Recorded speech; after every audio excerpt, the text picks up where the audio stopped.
Onyx.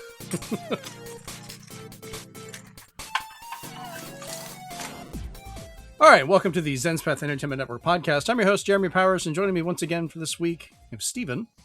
Happy anniversary, Zelda. Not that Nintendo would say anything. And Chris. Happy anniversary to so many franchises. Yeah, a lot of things have started. But I think specifically today was, Legend of Zelda in Japan? Yeah. Yep, and I strictly went against the green. So I'm not even wearing... I'm wearing an engineering shirt. I'm not even wearing Chris is nude. a gaming shirt. Chris is wearing whatever I put up on the screen. He's wearing whatever you can imagine him in. Try not to. In other words, he just wants you to imagine him naked. Covered in marshmallows. And Chris leaves. God, you guys are weird. We are. It's so very weird. And What you're about here with you us doing then? the show. Oh, man. So this week is kind of depressing. A little bit of good news. We'll talk about some Pokemon surprises that came out and an announcement for later on. Sony shuts down Bluepoint Games, as well as Microsoft and Xbox basically completely imploding their leadership and letting AI rule everything. So, yeah, hopefully we'll have better things to talk about after that. Don't get too depressed today. But before we get into that sadness and other weirdness, let's talk about what we've been up to. So, Steven, we'll start with you, man. What you been doing? I've been playing mobile games nonstop every single day, trying to reach my level before Monday. It got to the point, normally in the notes, I leave ZZZ in, and then I just started leaving mobile game adventures in there too. I'm like, it's going to be there. It got to the point where I've only played one day of ZZZ. And then I forgot about it because I got the character I needed. And I was like, I can come back to you. But I'm going to have to flip it soon because it looks like there's no more games being offered for that cash award. So I was like, okay, it's coming to an end. And then I got to try this NBA Jam knockoff with Chris called NBA Bounce from Game Mill Entertainment. Oh, boy. It's as fun as it sounds. And you basically can play as all the mascots. You unlock them all to play mascots against. I don't think they're real. No, they weren't real players. They were just like ugly kids. Because Chris couldn't stop making fun of the kids in the game. Like, look at this winner and stuff like that. What was very weird though was when you tried to play like a non-serious basketball game. It said like, okay, we're gonna do random things like. We're going to put a toilet seat on the hoop that'll close every now and then. We're going to make it so like the 3-point line grows and shrinks randomly. We're going to make it so the ball explodes. And as Chris pointed out, it's as fun as it sounds. I would just go back to NBA Street. That was still such a fun series. Oh, man. All right. Chris, what about you? What you been doing? Well, I got into Octopath Traveler 2 because somebody got it for me. Nice. And it's kind of a guided tour because they've played through it and have so much lore, and they have been like champing at the bit to just tell me everything about it. So whenever I reach a town, they're like, "Oh, this is where blah de blah happens. Don't worry, this is not a spoiler, but it will help your journey," kind of thing. So they're having fun. And I'm still also trying to get the last Joker in Balatro. Because I still haven't mastered the whole 50 million points extra multipliers thing, so I'm missing the stuntman. That's the only one I'm missing. Yeah, I haven't got there yet either. From what I'm hearing though, Chris, it's the last Joker for now because he says he's almost done with the 1.1 update. Oh, God damn it. All right. Shit, I need to hurry up then before it ends. So for myself, I've been playing Mario Tennis Fever, not Mario Party Tennis. Wow, that's a new game. Yeah, a whole new one. Technically awesome. it is a mode in Mario Party. There is a tennis game in there, I think. I want to pre-order Mario Party Tennis. So I played through most of the story in like 2 days in Mario Tennis Fever. The tennis game itself is really good. The story is it's a little boring. It's just kind of functional to get through. Like you're learning how to do stuff and playing through some challenges, things like that. And I feel like I'm going to be probably done with it here soon. But even after that, I'm going to try and start finding more people to play online or locally for the actual tennis matches, because the rackets, the system they have now for the rackets, is a lot better than some of the previous kind of gimmicks. And a lot of people are finding they don't want to turn them off because they're not like overpowering. Like, say you get the lightning one, you do the fever shot. If they can return it before it hits the ground, then it's a volley that's like a live grenade, because wherever it bounces first, the effect happens. So whatever you throw at them, there's a possibility they could get it right back to you and you could be hurt by it. And there's different ones that have different lengths of time that they take effect, or if they have lasting effects, or if it's just a one-time thing. So you have to kind of pick and choose what you're using and how to play. There is a mode you can play like multiplayer where it's just a tennis match, but it feels boring. It's like, yeah, okay, Smash Brothers, on occasion you play it without items, but sometimes it's just fun to have the items. It's a party game as well as a fighting game. This is kind of party game as well as tennis. The game still looks really good, plays great, sounds good. So I'm not regretting buying it.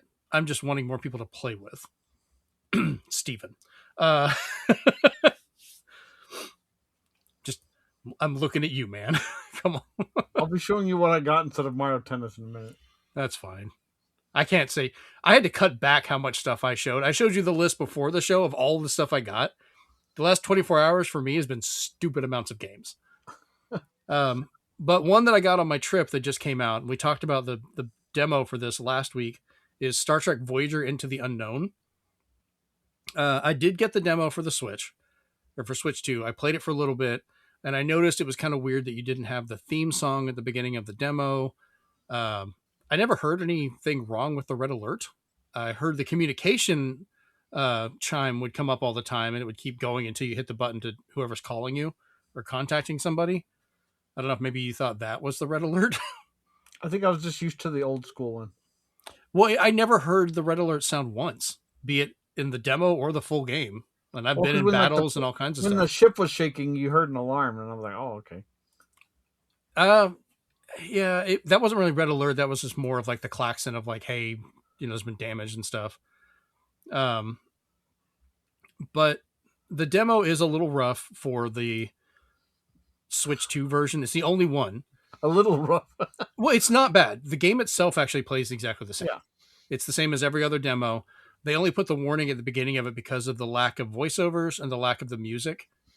Everything else seemed to be intact. I was even playing it on my Switch 2 for the demo while playing it on PC on my desktop, so I could do similar actions and try stuff out. And the other night before I flew home, I decided to heck with it. It was like a discount if I go ahead and buy it beforehand, and I'm interested enough to try it. So I spent $45, got the deluxe edition that's supposed to come with a few extra people you can find and some extra bonus missions and stuff like that. And I was like, whatever.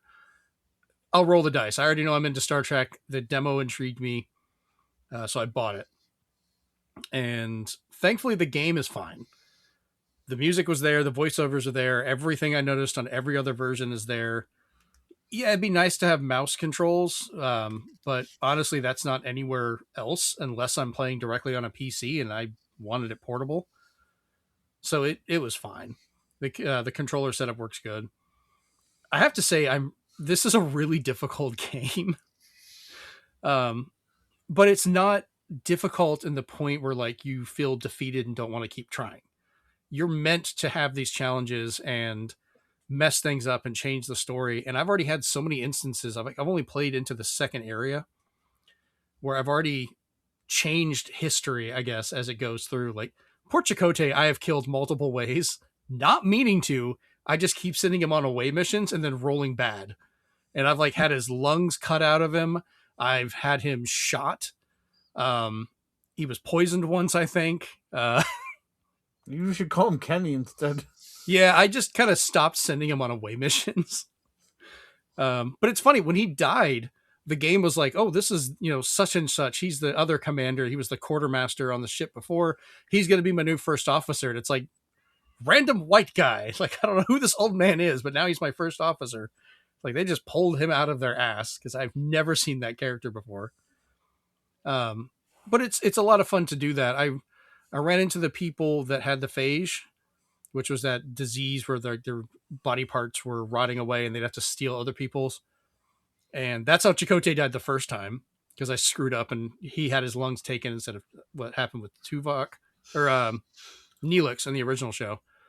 And then I failed saving him with the holographic lungs. But when I ran into them the second time, I managed to actually convince them not to hurt us. We helped them a little bit. They ended up becoming friends somewhat with us. So they gave us some medical tech that I ended up being able to use later to save somebody else that was completely separate from it.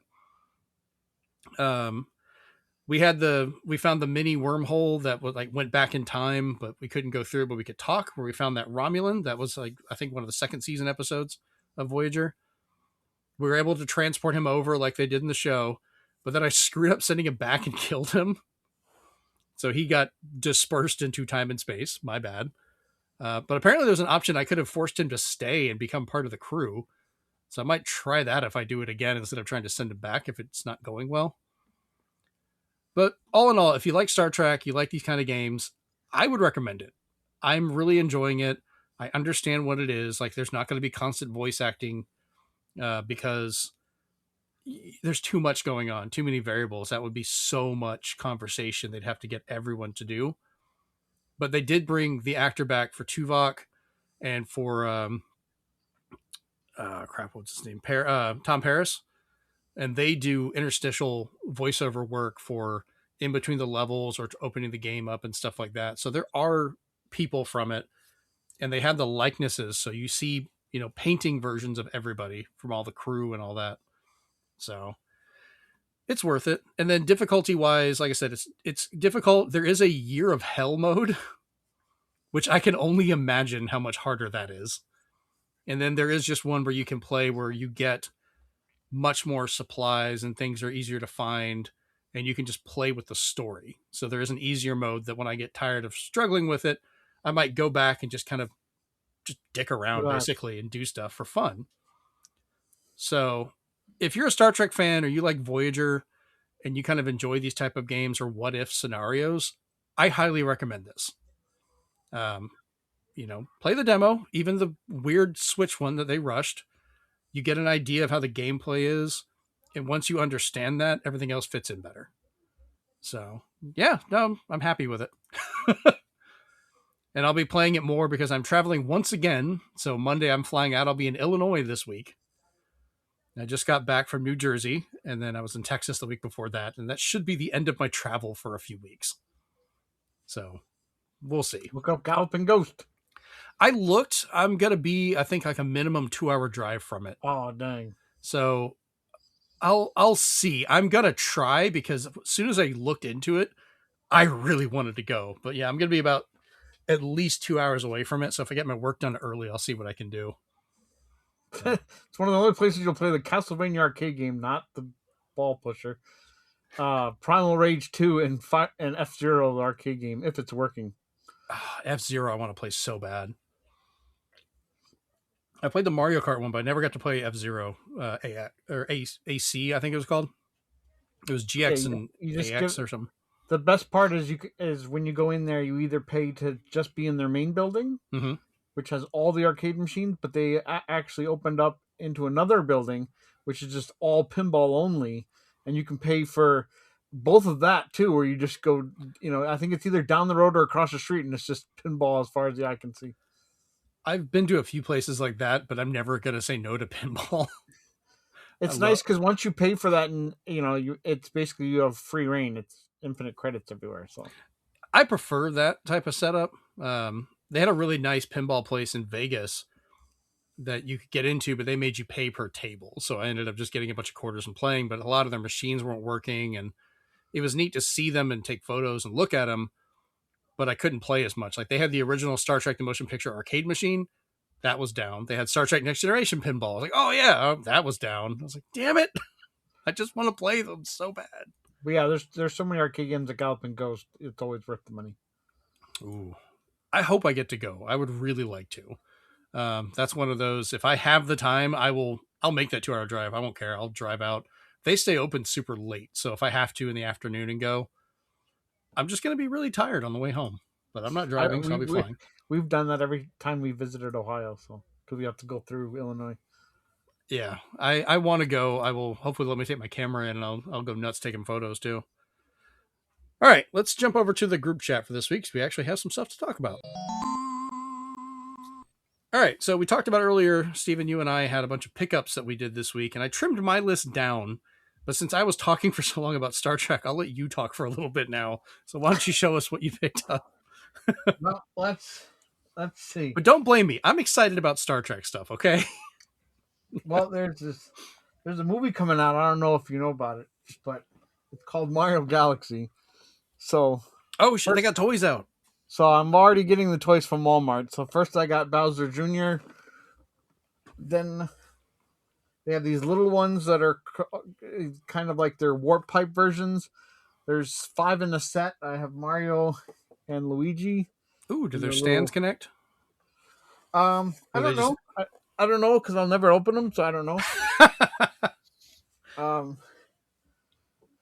Then there's the Gateway Galaxy, which comes with Peach and the only way to get Captain Toad. So some of these toys are in a way spoilers, but I don't care. Well, I knew Captain Toad was in there, but I mean, just it kind of sucks. That's the only way to get him. Then we got Steal Your Girl Yoshi, because he's got a hat and a bag and sunglasses that he can wear too, if you want him to look like he's coming for you, the guy they warned you about. Yoshi in sunglasses is trippy. Then if you like play sets, you got the egg play set, which opens up and... Is that like a Sonic crossover with Dr. Eggman? Has all the things inside, all the little like castles and stuff. Please tell me those aren't like blind boxes and you have to find out which is in there. Like there's different sets, because that would be terrible for you financially. One big set. Okay. And then because it looked almost like you could get one of these 3. It's like poor Steven. And then finally going with the theme, I have one more pickup after this. This is the cream of the crop everybody loves. It's the Hatching Yoshi. It's an egg you tap on and Yoshi will pop out and talk to you. It looks amazing. Is it resettable? Yeah. Okay, so it's not a one-time break. Because you tap on it, he cracks open and says his name, and then you can put it back together again. So, are you going to open this one? Come on, man. I'd be having fun with that. Only if I get a second one. And for people who think Sony's going soft, you're right. They're going plush. I want that for my couch. PS1 with and it's the good model too, because it's got all the best. Oh, that's a Model 1, yeah. S-Video even. Damn. So that was the other thing I got. I was like, I finally got my plush PS1. I never did get a Model 1 PlayStation 1. I think I got a Model 2 that still has a serial port, but they got rid of the RCA. And then I got most of the ones after that. But I never got a good working RCA-enabled Model 1, which I would like to get.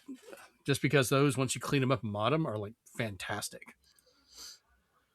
All right, so for me, I picked up like near 30 games, and I'm not going to go through all of them. But the highlights, I finally got my Marvel Superheroes War of the Gems for the Super Nintendo, which was a great fighting game in the arcades, but when they brought it to Super Nintendo, they just made it a side-scrolling beat-em-up using the art, which was fun. I really liked going through that and playing it back in the day. I would rent it. So I'm going to be going through this again with Jennifer, because she loves Marvel characters as well, and I want to see what all ones are in here. Do look up the PC mod too, where they took that engine and added like the rest of Marvel. Oh, nice. Okay, I'll have to look into that. Because I know she would want to find like Jean Grey and some of the X-Men and stuff like that. And I don't know how many of those are actually in here. That would be in the PC mod, because they have everybody, including Deadpool, in that one. No, of course they have Deadpool. He's almost required. For the DS, speaking of continuing comic books, I got Spider-Man Shattered Dimensions and Iron Man. Just because, like, so the Iron Man games are kind of like almost like a guilty pleasure. Like, they're terrible games, but I have fun flying around with them. And I wanted to see what the DS one was like for doing that, because that's what I enjoyed about the 360 version and some of those. And then the Spider-Man games, these are just becoming harder to find, so I'm trying to get a hold of a bunch of them to mess with. For PS1, this is one that I'd never heard of. It's like a mid-2000s PlayStation 1 release called Grudge Warriors. and it's like a tank battle game. And it was fairly cheap. I just wanted to try it. I'll have to come back and tell you guys how this one plays whenever I get to From mess with it. Take-Two. Say what? From Take-Two. Yeah. It's some kind of battle combat thing. It says enter the Death Ring, a tournament between the world's most powerful gangs where highly customized armored vehicles are pitched in battles of deadly combat. So maybe it's more of like a Vigilante 8, or Twisted Metal. Battle Tanks. I loved Battle Tanks. Battle Tanks is great. For Switch 2, because they had a buy two get one free at GameStop, and I took advantage of it 3 times. I did finally pick up my physical copy of Breath of the Wild for Switch 2. So now I just need to get Tears of the Kingdom. And yeah, I had them originally and I could play the upgrades, but I like having them complete. Specifically for like the Zeldas and things like that, because I've always collected these and I just like having them. As you and I have talked about before, when I do the buy two get one frees, I tend to get at least one game that's the free one that is a title I am not sure about. Because, if I try it and it's great, fantastic. If I try it and it's terrible, I technically didn't pay for it. So it makes me feel better. So the 2 that I got to try out was Desolatium for the Switch, which looks kind of like a Papers, Please type of mystery game. And then Neon Blood, which is a noir mystery title, which I think we talked about before on the Switch 2, got a lot of enhancements, so it should run a lot better now. But it looked like kind of a fun story one. Yeah, from I saw a comparison video, and some people said it's playable now. It used to run at like 15 frames. Yeah, so that one I was going to at least give it a shot. This is the one I was most curious about without knowing much about it. And it wasn't too bad, but yeah, it just says graphic adventures in big letters on the back, so we'll see what it is. I've gotten the most PS5 games I've bought in a while. Starting off with the one that makes me most sad, and that is the only way I could physically get Gears of War Reloaded. I have every Gears of War from 360, Xbox One, all the ones that they've done. Every Gears of War for PS5. Yeah, and this is the only way to get this one because they didn't make an Xbox edition. Like, what the hell? It's like, this is a tentpole Xbox game, and they didn't get the physical copy. And it's going to be happening again because I still find it so funny. Indiana Jones, the only true physical, is going to be Switch 2 out of everything, which is hilarious. Next up, I had Raging Bites, which I'm always a sucker for zombie games. And this one looked like a really good zombie title with a lot of pixel art. And it talks about how there's zombie movie and book references all throughout it. So I want to see which ones I can pick up and find because, like, once again, I'm a huge zombie fan. And then this one will make Chase happy because I'll probably end up getting PlayStation Plus to be able to play this multiplayer to try it along with our other ones. And I finally picked up Ghost of Yotei, which I wanted to play this one anyway. So getting it for part of a buy two, get one free was just a no brainer. And then the last one for Xbox that I got, at least the one I want to talk about, was the Crysis Remastered Trilogy, which does have all 3 games on disc, which is nice. I need to get that because I know the Switch versions run really well on Switch 2 now, but I still want just all 3 on a disc. So I didn't even realize this had come out. I knew about the Switch one. I have that, and they play great. The enhancements have been good. But as soon as I saw this one for Xbox, I was like, oh, I really want to get that. So thankfully, I was able to pick that up and enjoy it. So I'll be playing me some more Crysis. Next up, I wanted us to talk about, because the 3 of us got to play with the recent Nintendo Switch Online Virtual Boy setup that came out. At the opening of the show, you would have seen Steven with the cardboard edition of it. You got the actual physical case one, but you didn't want to use it because you had heard some issues with it. And that's actually the version I got, which I have back behind here. So that's how I played it. And I wanted us to kind of talk about our impressions with how the game's played, how we thought of the hardware, because I'm curious about the cardboard and I can tell you about the other one, and kind of go from there. So, Steven, you want to start us off and talk about that? Yeah, there's a few interesting things. Some things I tested after Chris left too, because I made him try some stuff. But I think the main thing is I prefer the cardboard model because I can see all the cushioning of it, which is, makes me feel good in that one.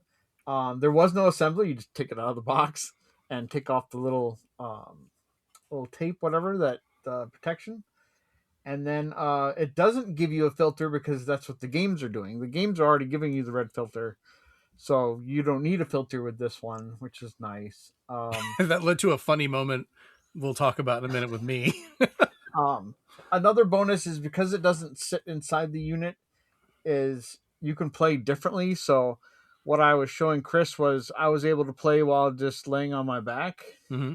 which was nice to press it to my face, or I could play it right here. Mm-hmm. And because of that, you can kind of play with a sweet spot by kind of moving the system to be perfectly in the middle. Finding out that there's that little, like they tell you in the beginning, that you can set it to basically change to move the images to try to make them as clear as possible, because on the big unit, all those dials you're used to are all just there. So that was kind of neat.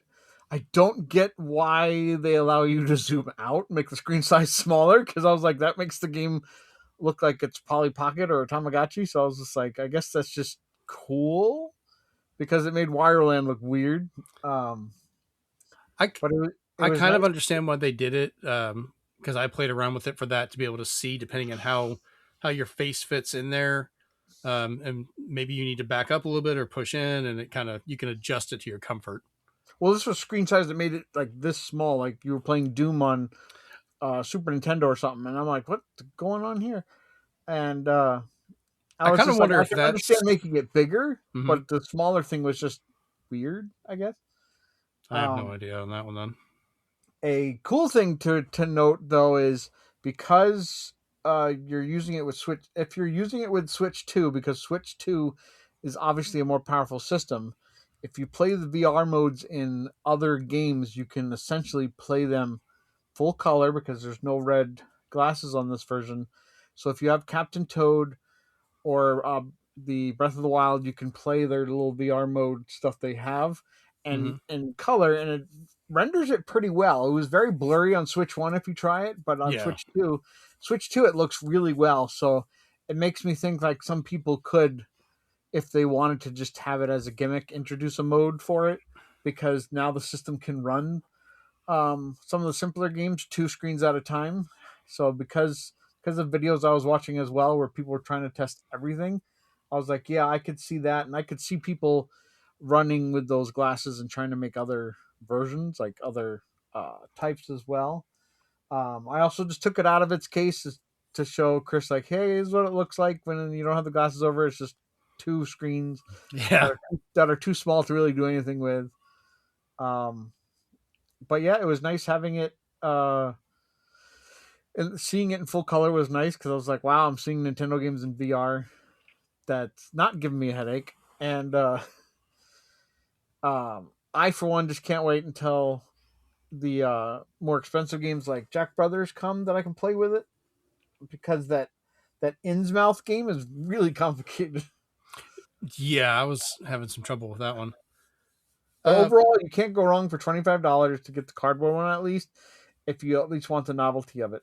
If you're a collector and you want the $100 version, cool. If you wanted to play it the original way, just know you can't play you have to play with free Joy-Cons. You can't play it with them connected like you would on the cardboard one. You can, it's just trickier a little bit, but well, actually no, you can't. Yeah, you're right.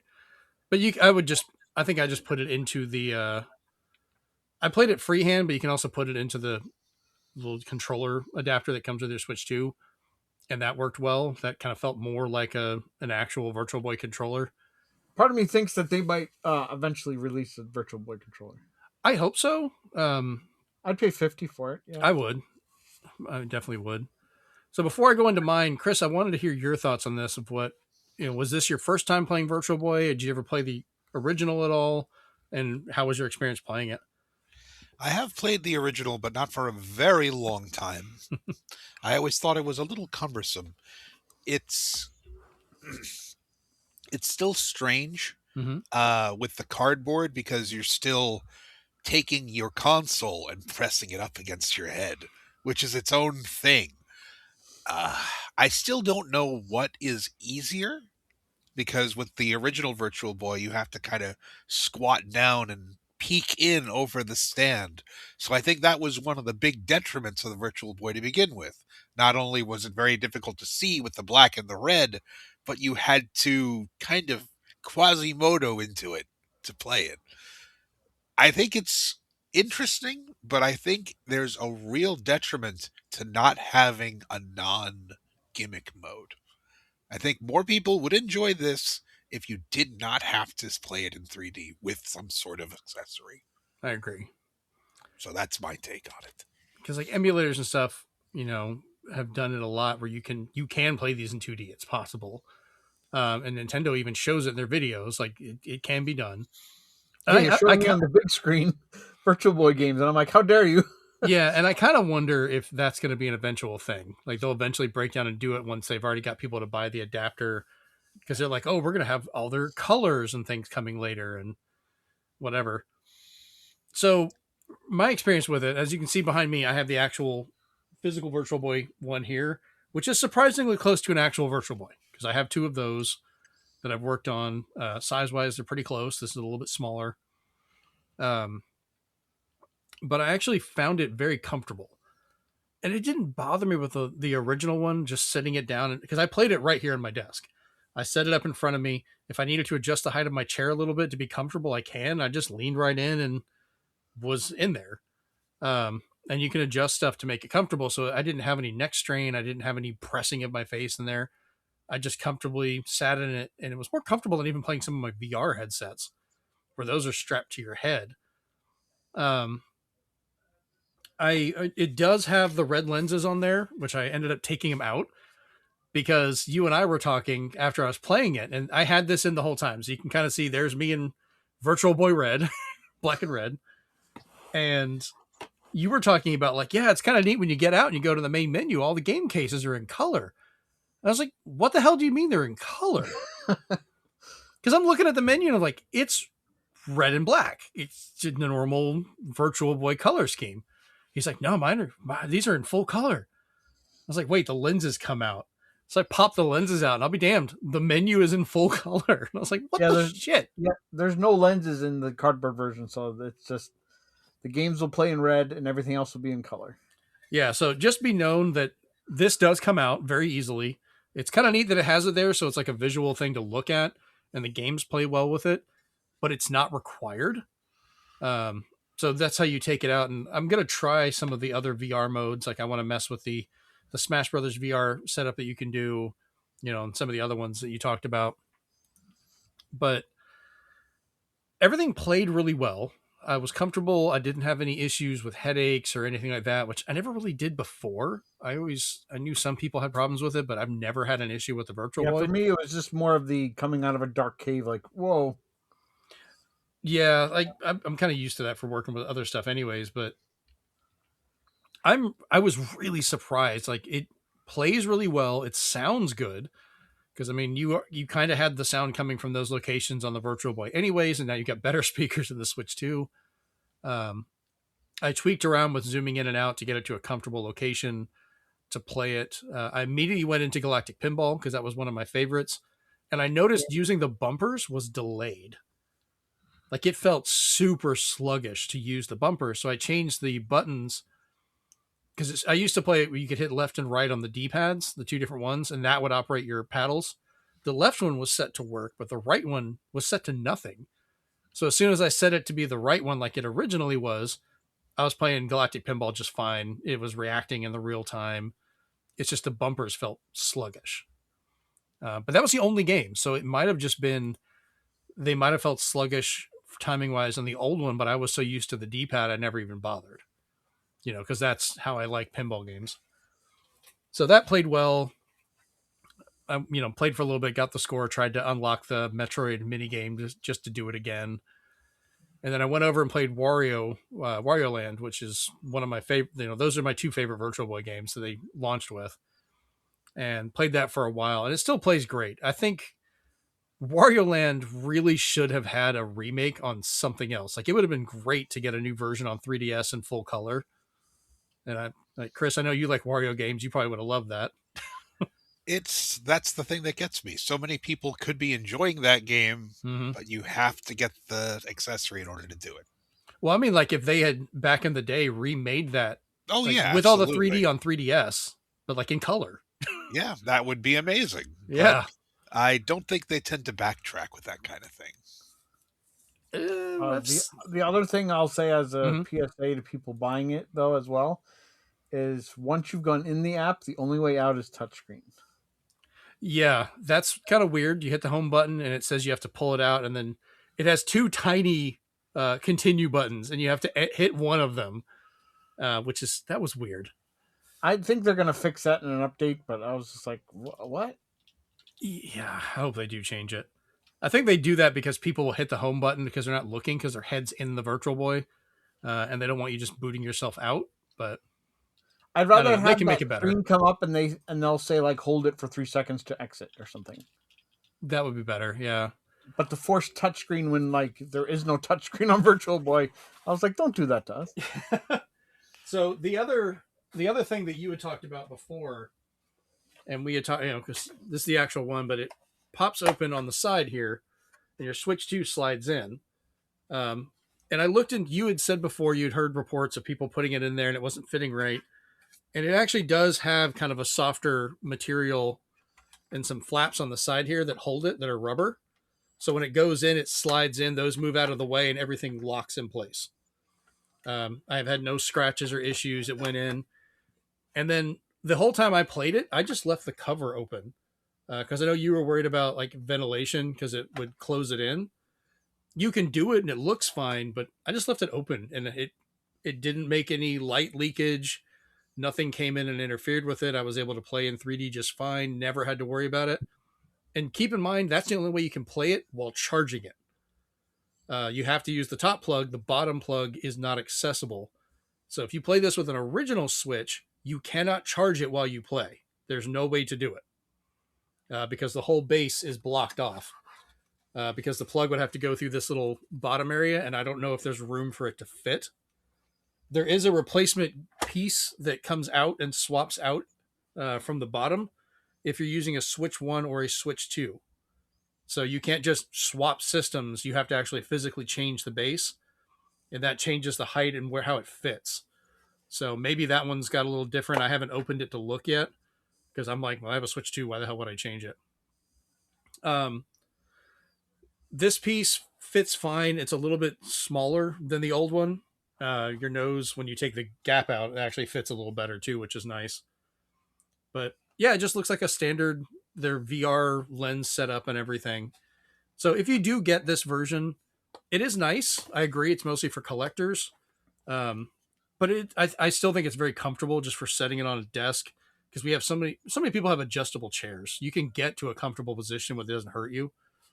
But I'm going to look and see if anyone's like designed a strap you can just put on it. I've seen third-party ones already that just strap to your head, which we'll see. But I don't know. I do like this. All these switches at the top don't work. They're just there. They don't adjust anything or do anything. You still have to do it all in software like you do on the other one.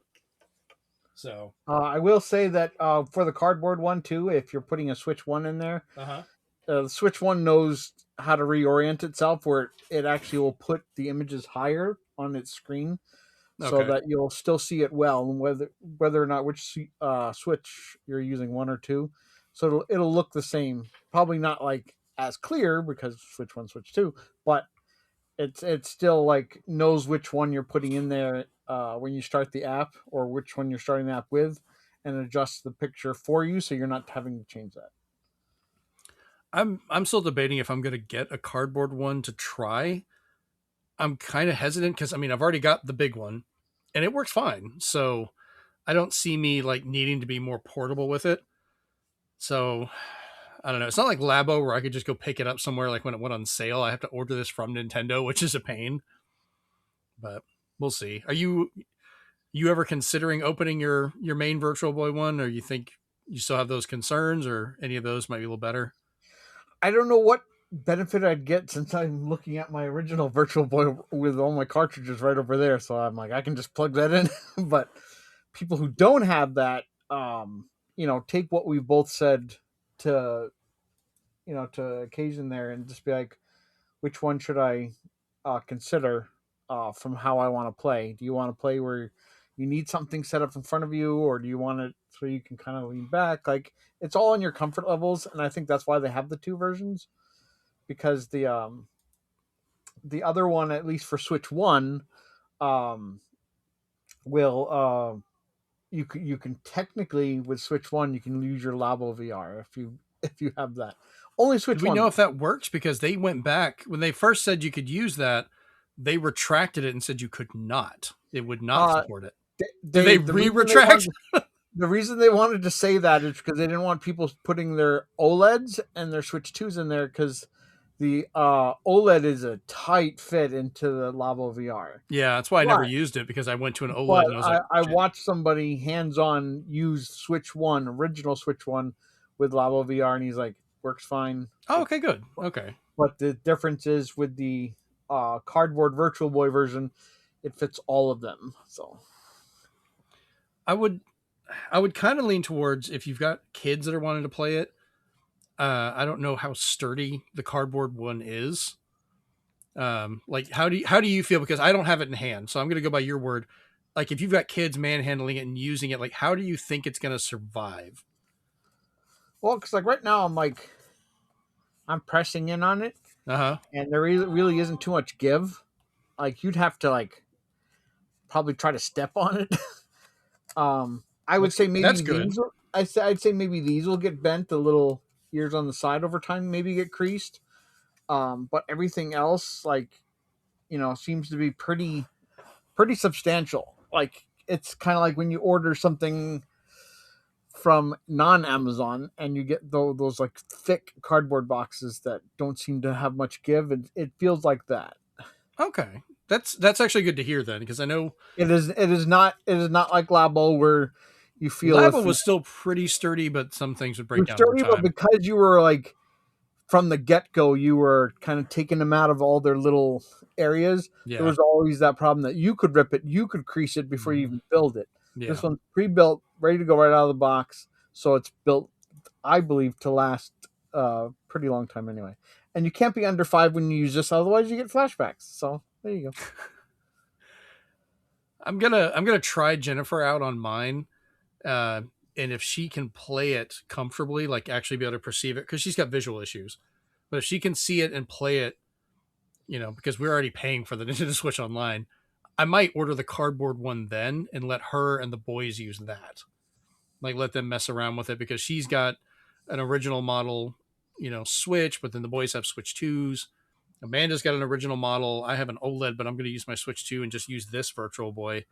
So I guess it, might benefit me just to get them both anyways for that purpose. Because this one, the actual one feels a lot sturdier to me and more authentic to actually playing it. But I do kind of like the fact you can just lay back. That's kind of nice. I think the only thing I didn't try is I didn't try to press the game chat button to see what would happen. I didn't either. We should have tried that. Because they had, what kind of sucks is they had Virtual Boy games. You cannot take screenshots or video. You can take video, but I'm sorry, you can take screenshots. You cannot take video, which is a weird limitation. But it's pointless though, because the screenshots are still just what the screen shows. It's still just the split weird image, so nothing looks right. It's Nintendo doing something creative, but still managing to half-ass it while they do it. Like, I agree. Like, Chris agrees with me on this one. If they just made a 2D mode where you could just play it and do, if you want to not have video, fine, but like, we can still do screenshots, but let us see the image, because it wouldn't be hard just to overlay those two together. They don't have to be in 3D. And I honestly thought they were going to do that, because my favorite 3DS system is the 2DS XL, because I was like, I hardly ever used the 3DS, the 3D, and it always took a lot of the battery. So I was like, I can play my games a lot longer without it. I've always preferred the 3DS for the 3D, but like I said, as we said before, I've been lucky not having issues with like VR and those kind of headsets or doing 3D. It's never bothered me.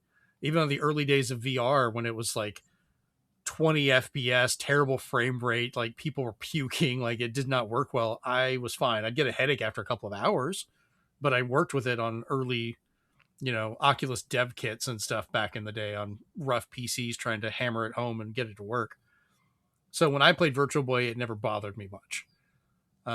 Once I set it in, and I still play my original Virtual Boy on occasion.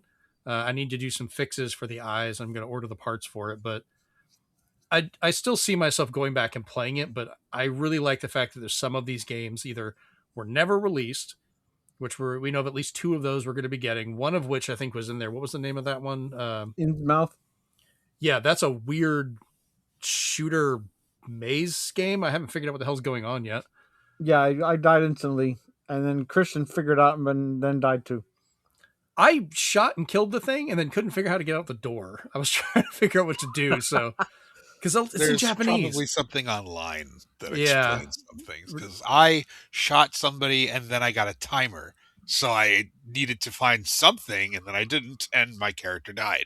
So I found the door, but didn't have a key. And then later I found the key in a different run, but then couldn't find the door. I guess I got turned around and went the wrong way.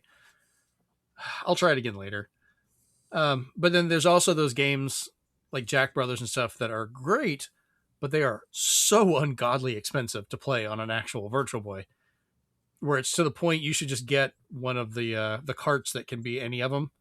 At least then you could play them, and the flash carts on actual Virtual Boy. So, all right. Well, our last little thing here. Did we have any progress updates on our assigned games? Because I know for mine, I got it working on my laptop. I got the file transferred. I just didn't have time to play it this week. I did more research into Star Control 2. We talked about the podcast and stuff. Working on getting the map that I need so I can kind of continue and play it. Steven, we still got to, I guess, pick you out another game since you already finished Titanfall 2. Still proud of you on that. You finished a mech game. There's always an exception to a rule. That's what makes it. Like, you can hate all mech games, but you found one you're okay with that proves why you don't like the others, I guess. I'm fine with that. You picked a good one to like. And Chris, you still haven't gone back to Carrion yet because you're kind of trying to finish it, but kind of I'm lost. Taking a break from it because I figure if I have enough time between it and something else, I'll get back into things. Right now, it's just a little frustrating where I am. So Octopath for now, and I'll get back to Carrion later. Nothing wrong with that. And then, of course, Chase isn't here this week, so we'll have to talk with him on his stuff next week when he's back. But let's jump into our mixed bag of news this week. All right, so talking about Nintendo releasing games, Pokemon Fire Red and Pokemon Leaf Green were just shadow announced in the middle of the night at like 3 a.m. Coming for the Switch 1 and 2 for $20 each on February 27th. Apparently, these will not have online play, which is kind of a weird choice that people were wondering about. They will have local wireless, which is kind of like what the original GBA releases could do with the adapter. So that's kind of nice, but I think the big draw is people are hoping, and they haven't officially said, they didn't have it listed on there, but they're hoping Pokemon Home support will be added to this. Yeah, they had it on there, and then they deleted it, so it may not be ready yet. Yeah, Nintendo's messaging, just like we talked about with the Labo VR, like they said, oh, it's supported. Oh, no, it's not. And then you tell me it is. And like Home is kind of the same thing. These are not part of the Nintendo Switch Online Game Boy Advance program, which people were wondering why they weren't. It's because they didn't want people to have the ability for save states and rewinding. Because, you've got random number generation whenever you're catching the Pokemon or different things you're doing. You could set a save state and kind of just keep, shiny farming and stuff like that. And they want people to just play it like normal. So that's why these were separate releases. They did announce we're getting an actual full Pokemon Direct on February 27th. Still no announcement of an actual Nintendo Direct, including nothing said today about the 40th anniversary of Zelda, which is weird. Hopefully they'll say something, but I'm starting to wonder if we're not going to get an actual Direct in February. It might be March before we get anything.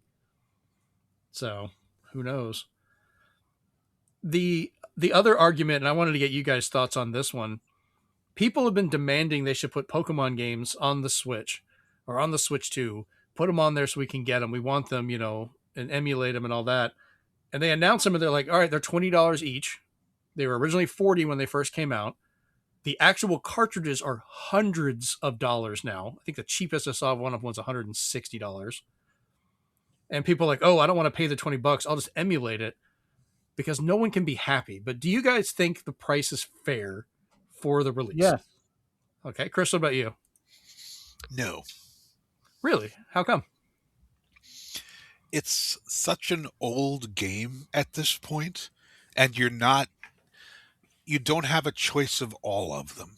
It's red and green. If they brought red, blue, green, and yellow all available, I could see that price, but it's still restricted in a way. Right now, there's no way to get every single Pokemon.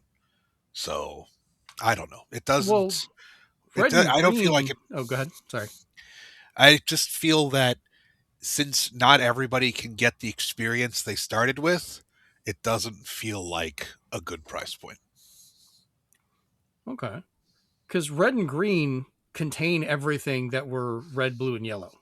Ah, okay. So that's something. This was like when they wanted to bring the Kanto region into the more modern, like being able to trade with the other titles and bring stuff.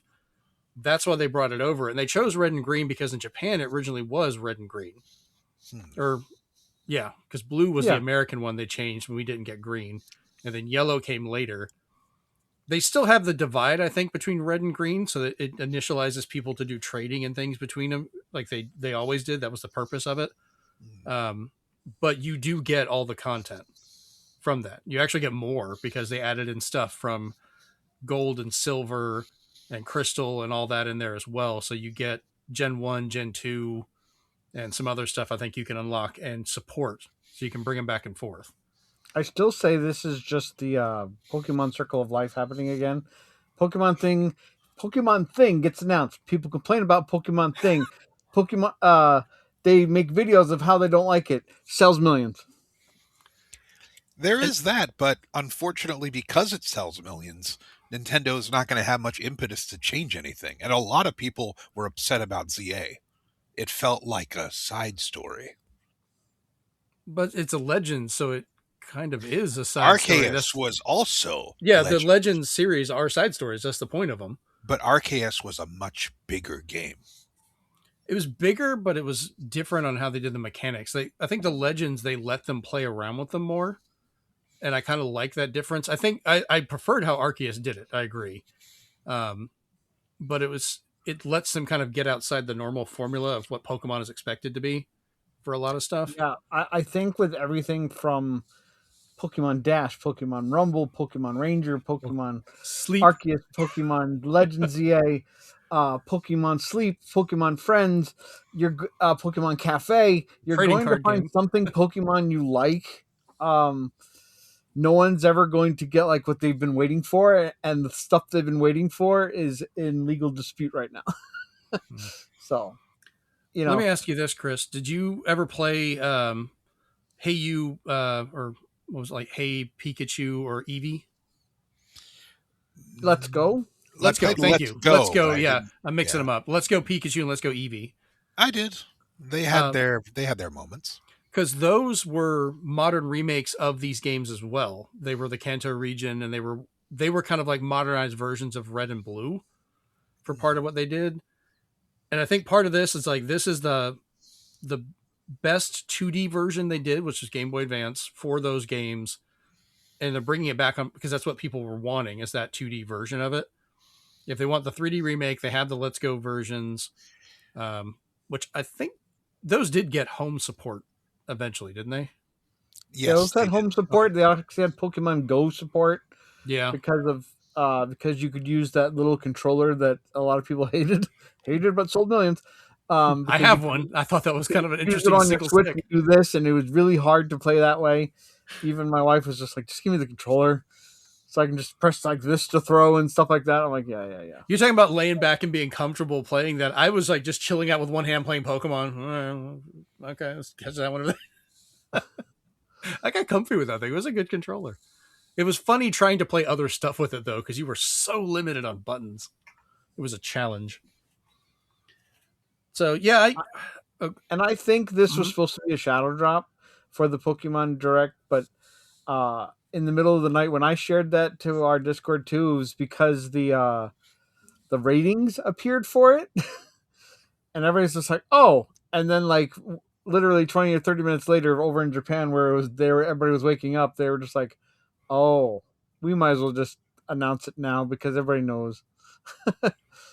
Yeah, I kind of agree. I think it was shadow dropped, and they just decided like, you can pre-order it, which I'm gonna. So Jennifer wants to get it because she's excited to play this. She has chosen she wants red, Fire Red. So I'll be getting Leaf Green just to keep it fair, so I can trade with her and play Pokemon. So what people aren't realizing though, Mm-hmm. okay, is the best what do you call it? The best option, the best thing about this not being an NSO Game Boy Advance app. Mm-hmm. Have you noticed that you can now lend it to other people and they'll have their own save file? I hadn't thought about that. So it's the first Pokemon game you can lend to somebody else, and you'll be like, "Don't save over my save file for Fire Red and Leaf Green." Now you can be like, "You can have yours on your Switch. I'll have mine on my Switch, but I can lend it to you, and you can still play it completely while all my Pokemon are safe on my system." The only downside to that is you couldn't trade with somebody because they have the copy of the game. You can't both boot it up. Yeah, But Well, I mean, but even for for me, the I was cost just of like, one wait a back in the minute. day, we're I both was going like, to wait a have minute, you it. can finally lend it to somebody. So if someone's like, "Hey, I'm going on a trip," you can be like, "Here, have this and play it." You can have your own save file, and then when it goes back to me, he'll be like, "I'm going to buy it because I have all these Pokemon now." So I was like, I think they knew that, and that was a brilliant way of saying this is why it's not also on the NSO game app, is we want people to play against each other. And I still think $20 for a Pokemon game this size, with the support and everything, if they do all that, it's not bad. That's in the splurge territory for a lot of people. Like, oh, I'm just going to spend $20. Oh, cool, I've got this Pokemon game and do all this. And there's a lot of people that are like, oh, well, I can emulate it for free. I was like, yeah, but then you don't get to do anything with Pokemon Home. You can't play with other people that are doing it. And I'm wondering how that's like.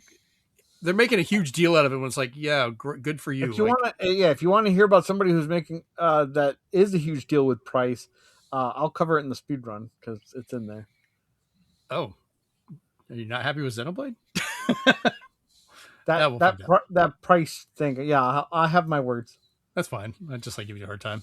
Mex. Okay. Good game. So Chris, do you have any final thoughts on this one before we move on? I've pretty much said my piece, so Okay. We're good. Yeah, I'm going to be getting it. Sounds like Steven, you're going to be getting it. Are you getting both or just one of them? I don't think you're going to be getting both. I think I'm going to wait to see what my friends get, so we don't all end up with the same version. That makes sense. I did recently just pre-order Disney Afternoon, so that comes out on next Friday. So. Oh crap! I need to get that.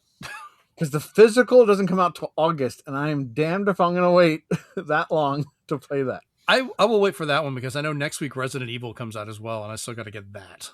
And that's a big. Because I don't think Target's going to give mine on release date, so I need something to tide me over. You know, we forgot to talk about the fact we played Resident Evil 6 or started it, which was fun. We'll talk about more about it next week because I'm guessing we'll probably play it some tonight. All right, let's jump over to our beginning of our, shitty news with Sony. So Sony Interactive Entertainment has decided they will be closing down Bluepoint Games in March.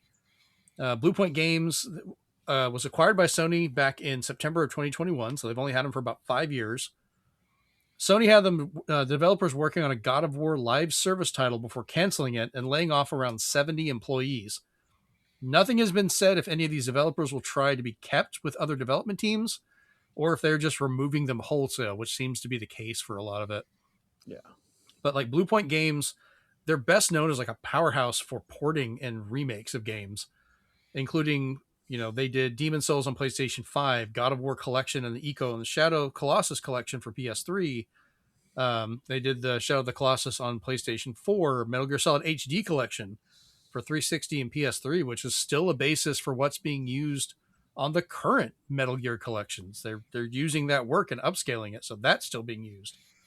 Uncharted the Nathan Drake collection for PS4 and just the list goes on for games they did.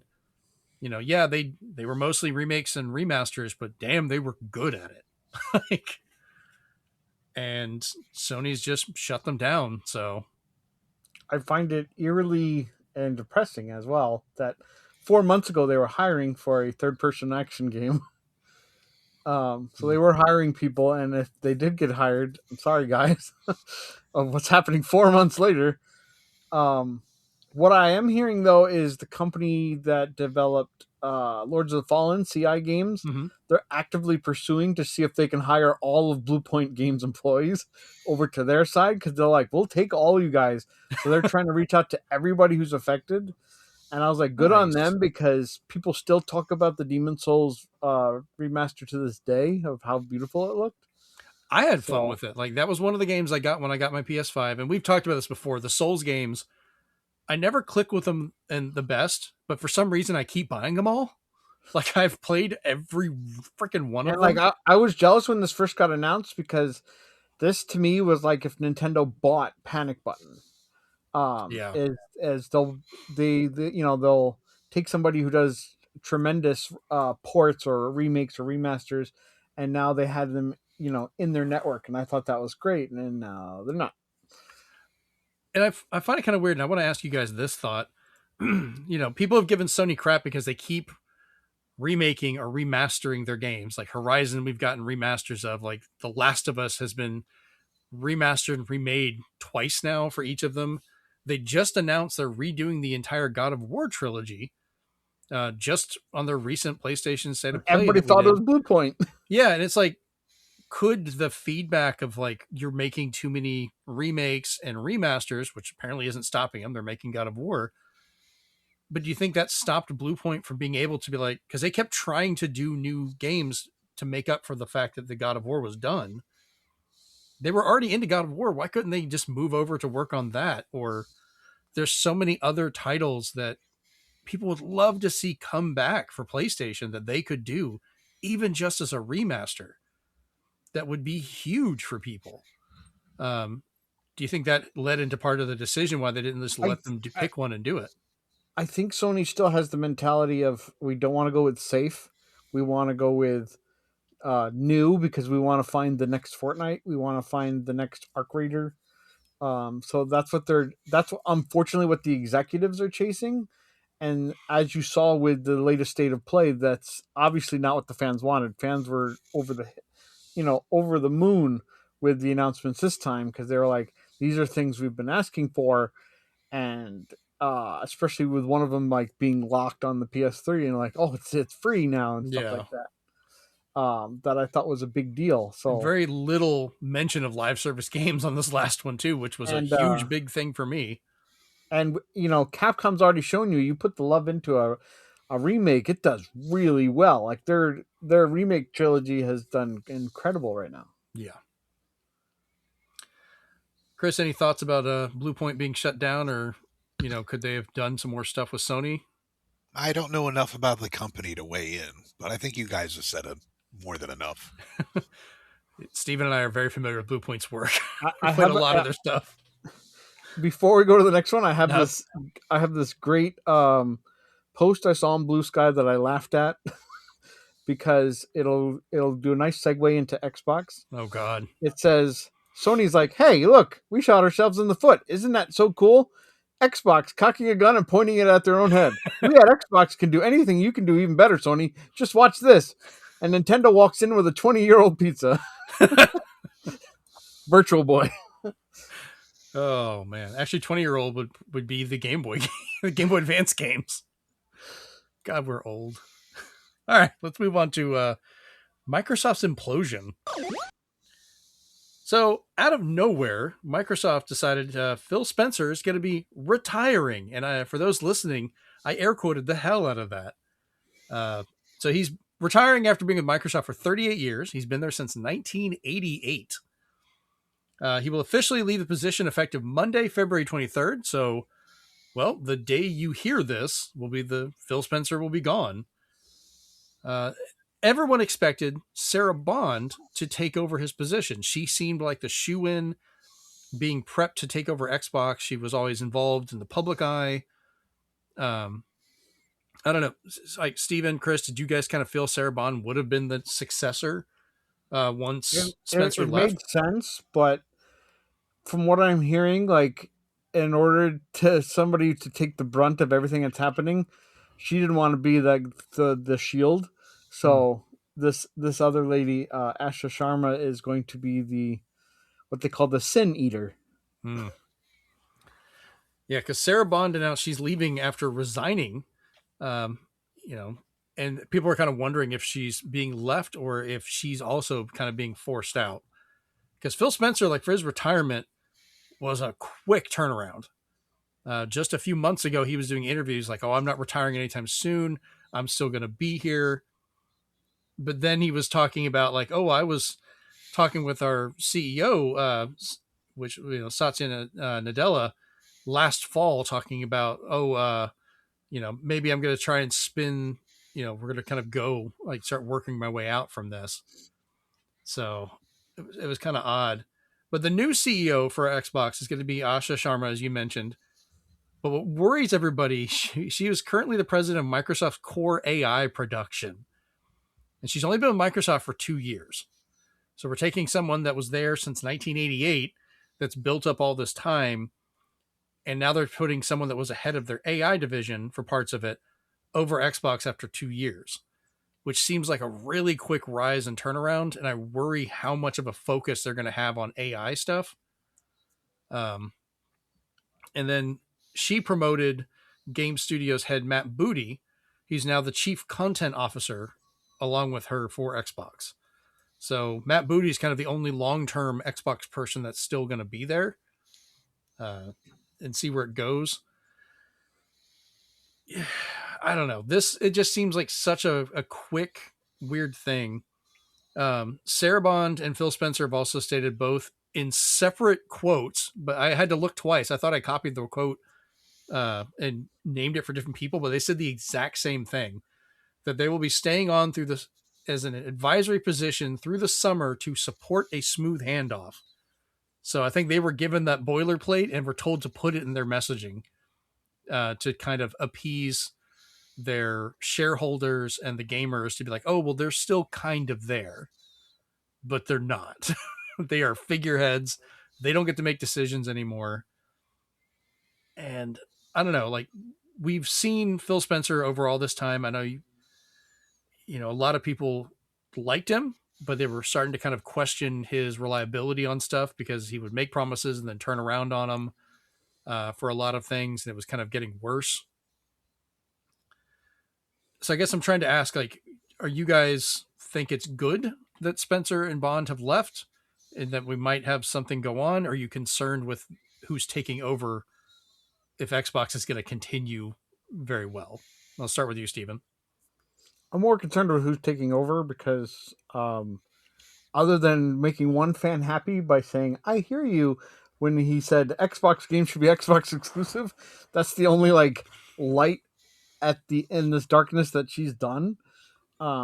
Everything else has not been good with what people have been looking into. It's not anything that gives you any kind of like, this person understands the industry. Because kind of when you get somebody in there, you want somebody who can at least say something to, I don't know, relax the shareholders. So shareholders must look like, a fire at a zoo right now. So, well, she's already made some promises about bringing AI into it. She said it won't be AI slop, but she wants to kind of integrate AI. And I'm like, that's and that's, and people have even said that's why like they're on a downward decline is because even the Microsoft CEO said, please stop calling AI slop because you're degrading the work that people have put into. And I'm like, what work? It's slop. You're destroying the environment, power grids, water systems just to make stupid videos. They already had the OpenAI guy say, stop saying that we're using all this energy because they're like, people have to use 20 years of their lives to train a human. Oh, God. Chris, what about you? What are your thoughts on the change of leadership and how Xbox is going now? I think it's more symbolic than anything else. Okay, I interesting. don't think that Microsoft has much to do anymore. So I think they're just trying to show willing.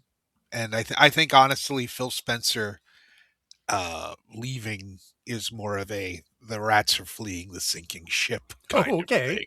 I hadn't taken that idea of it yet. So Damn. I think, yeah, I think the two of them leaving and, giving the keys to someone who's only been in the business for 2 years, I think they see the way the wind is blowing and they're looking for better prospects. So in your eye, Asha is more of a patsy at this point of like, oh, Xbox has failed. Oh, this is who to blame now. Yeah, she's the Not sin eater. not necessarily. I Bad, think she probably a was harsh just left. choice of words, but yeah. I think she was just left holding the bag, essentially. Okay. Gotcha. So it's a terrible game of hot potato. yeah, essentially. Gotcha. All right. Yeah, I'll get heat for saying this, but I think they're gonna go full Dreamcast, and you never go full Dreamcast. Oh, people are going to highly remember the Xbox Series X as the the final system before they went out, and then we'll start seeing Xbox on Well, Nintendo. Well, as even I think you pointed out as well, the biggest thing people are getting is some of the jokes from it. One of them is being that prophetic Mega 64 award show, saddest ending Xbox. It's like, oh man. And the other one said like, "Hey, Phil Spencer was supposed to get a 21 gun salute in Halo Infinite, but they couldn't find enough players." Damn. I enjoyed Halo Infinite, but I get it. I hate that I get it, but I get it. Oh man. To wrap this up, I just had a question to ask. So basically, with all this news, with Xbox seemingly imploding after the leadership changes, companies focus on AI, PlayStation closing studios as their bet on multiple live service games have led to cancellation, studio closures. Nintendo possibly having to raise the cost of their hardware and everything, with the PC market basically being strangled to death. The rise of the cost of all of the necessary hardware. Do we think we might be heading towards a possible video game crash again to kind of reset things? And Chris, I'll let you answer that first. Your thoughts on it? I don't think the term crash means what it used to. If Okay. only because the original crash of 83 was more about, well, slop, a different kind of slop, overdone, stock for stuff that just people didn't want to buy. I think now we have so much in the way of choice that I do not believe video games as a whole will ever crash. There will always be a company that wants to do what it wants to do, and there will be someone who wants to play it. But I think the consoles themselves are going to have a rough time of it from now on. Okay. Stephen, what about you? I actually think that in terms of this is for some people the best possible outcome, because I feel this is more going to lead towards a smaller studio renaissance where since you shouldn't be chasing AAA, you should be chasing AA or A now. We're getting all these titles, and the titles that are doing so well right now are made by like two people, or are made by just like a passion group company. So you have Arc Raiders, you have Mugenics, you have these ones that are doing like gangbusters and getting like rave reviews all across the board. And I think because of that is because they're not kind of chasing these giant budgets. They're not trying to have long development times, and if they do, it will actually show. They're not trying to make an annual release of anything. And it's just overall, it's just we're seeing like the most fun can be had in its gameplay, and like something that looks gorgeous has problems. Monster Hunter Wilds, gorgeous, has problems. Everything's coming across with like a caveat when it tries to be the top of the heap. So I think people are going to try to stop chasing for the top, and we're going to benefit from it. Overall, and it's because of all the AI crap and slop. Sorry, Microsoft CEO, but because people are buying up all the RAM and the memories, and we're seeing stuff like even the new Lego Batman go down in its requirements. I just think we're going to see stuff say we're gonna stop kind of try to chase the future right now because it's not gonna bode well financially for us. So I think Switch 2 is in a pretty good spot right now because it's already out, while the other ones are kind of like, we don't know what to do right now. So they're kind of in a sweet spot where they can be like, you can keep buying from us and we'll just keep going from there. Because, we're still getting a Switch 1 game in 2027. We're still getting Mega Man Override for Switch 1.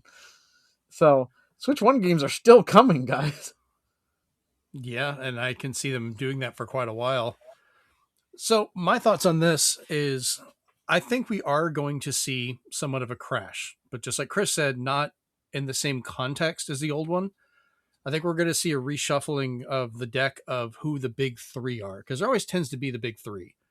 I think Microsoft is going to kind of shutter part of Xbox, or it's going to become more of a figurehead, and Steam and Valve seem to be trying to pick up that third tier with Steam Deck and trying to put, the Steam console or, whatever they're doing for that, the Steam machine pricing, they're going to have to work it out, but they're trying to kind of bring themselves into the console space and the handheld space with it.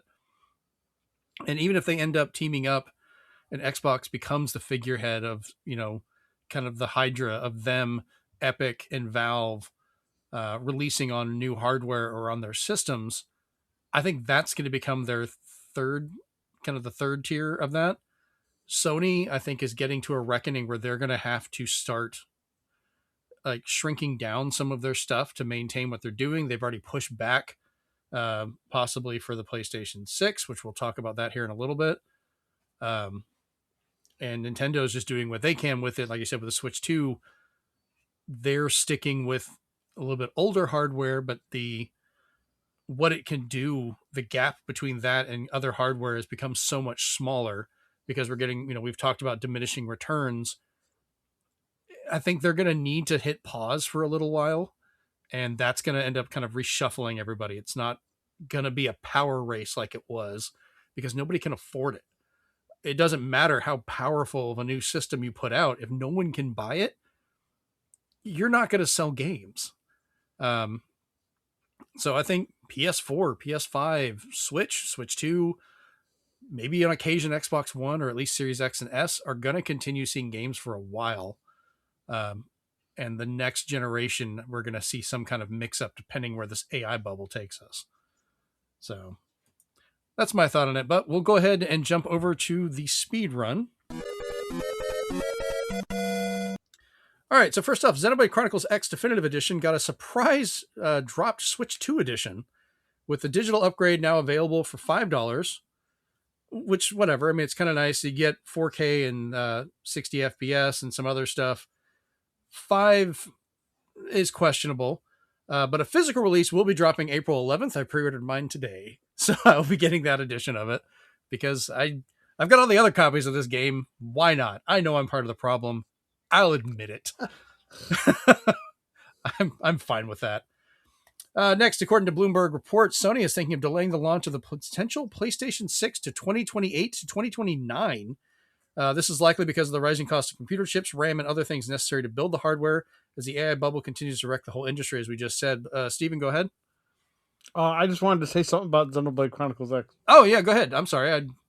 No, that's fine. I just wanted to let people know if you're on the fence about it, the physical release, if you want Switch 2 editions, as Switch 2 editions go, this is $70. But if you just wanted to get it upgraded for the $5, you can find copies right now for $40 everywhere. So yeah. I would recommend doing that. What I will say though is if you're commonly a handheld player, don't upgrade it. You're really not going to see much except for maybe the frame rate as a really big boost because of how much the handheld mode does. Yeah. But if you're playing it docked, you will at least see most of the enhancements. I've seen a lot of people analyzing the crap out of it, and it hasn't hit 4K yet for them in terms of areas. It looks cleaner and nice and stuff. But it helps with the texture work a lot. I know that much. Yeah, and it's very helpful and stuff. It's just make sure, again, if you're playing portably, You might not even need to really upgrade yet unless you want to play on your big TV. Because this was a weird one, because usually Nintendo, when they want to charge you money, they add features, and they didn't add anything. I agree, and I played Xenoblade Chronicles X back on the Wii U. I got it for the Switch, played it on there, and then played it even more and continued it because I was playing it right as the Switch 2 launched. And just naturally being in the Switch 2, the game runs a lot better. It's definitely not as rough as it originally was on the Wii U, even after you installed it and did all that. So you don't get a bad version. So if you get it and you don't pay the $5, the game is still perfectly playable. Yeah. Slowdown does not happen that much. It still looks good. You do see where it kind of drops the resolution a little bit. I'm getting it because I want to. I'll add that to my collection and I'll try that one. They did verify your game save carries over, so you don't have to start over. I was worried about that because you will put some time into this. God. But I can explore around the larger areas, and I want to see how that runs because I have a feeling that will be kind of where the frame rate boost and stuff kind of picks up when you're flying around in the mech and you got all this stuff going on. And, you know, I said mech, so Stephen looks upset.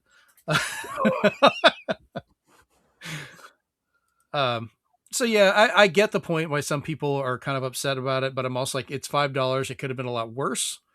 I know people point at like God of War and stuff like that, where it's like a $10 upgrade and whatever, but it would have been better if it had just been a free one. I was very confused as to why it was not.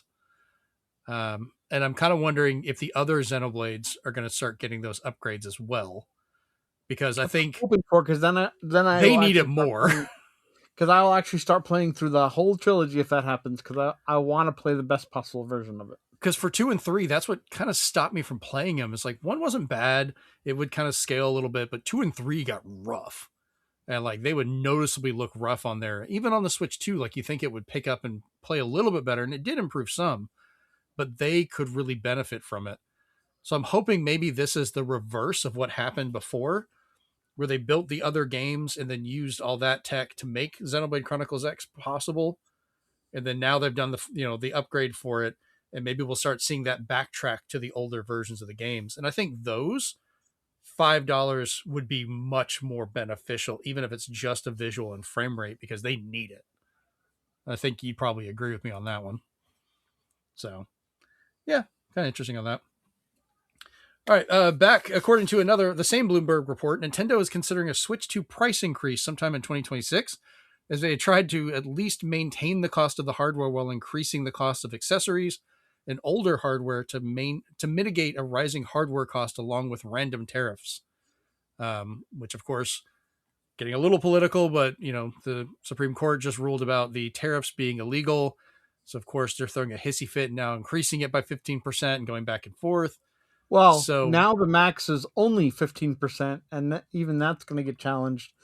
But I've actually had in my emails alone a lot of my local businesses that make everything from board games, card games, and stuff rejoicing and having sales over the weekend where you use tariff as your coupon code. Oh, like it's 25% off, because they're like, we're saving hundreds of thousands of dollars by them finally like saying this is wrong. Yeah, I mean, my company alone for where I work, we were hit with tariffs so hard because a lot of the stuff we need are from other countries that we're sending them to other places and getting them. We were being tariffed sending out, getting back.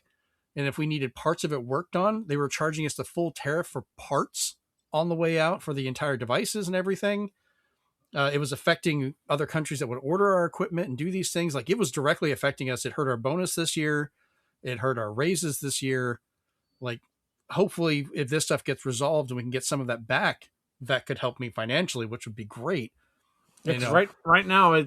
There seems to be an import boom because people are like, get it while it's hot.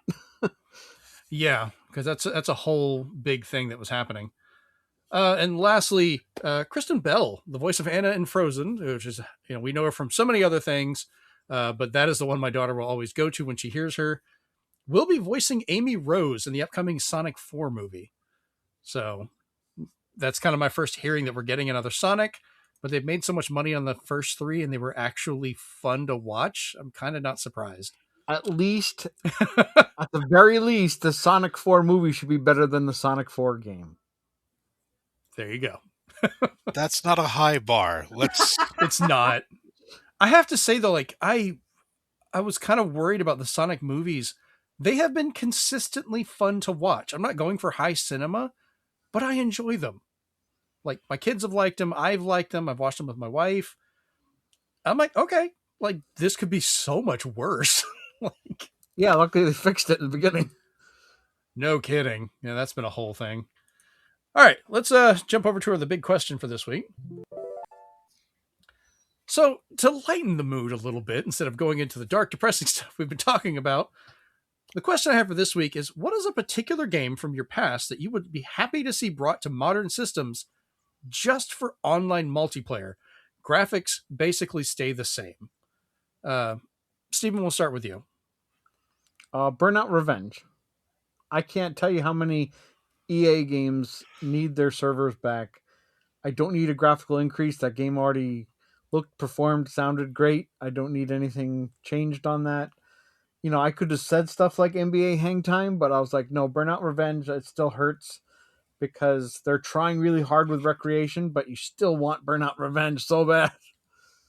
Yeah, I'm actually hopeful for the Star Wars one from those people too, because it does feel like Burnout in Star Wars.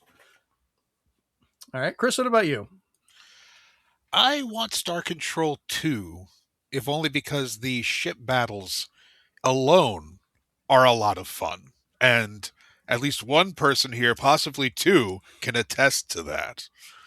I've been trying to get used to the controls for the different ships, but I could see it being fun.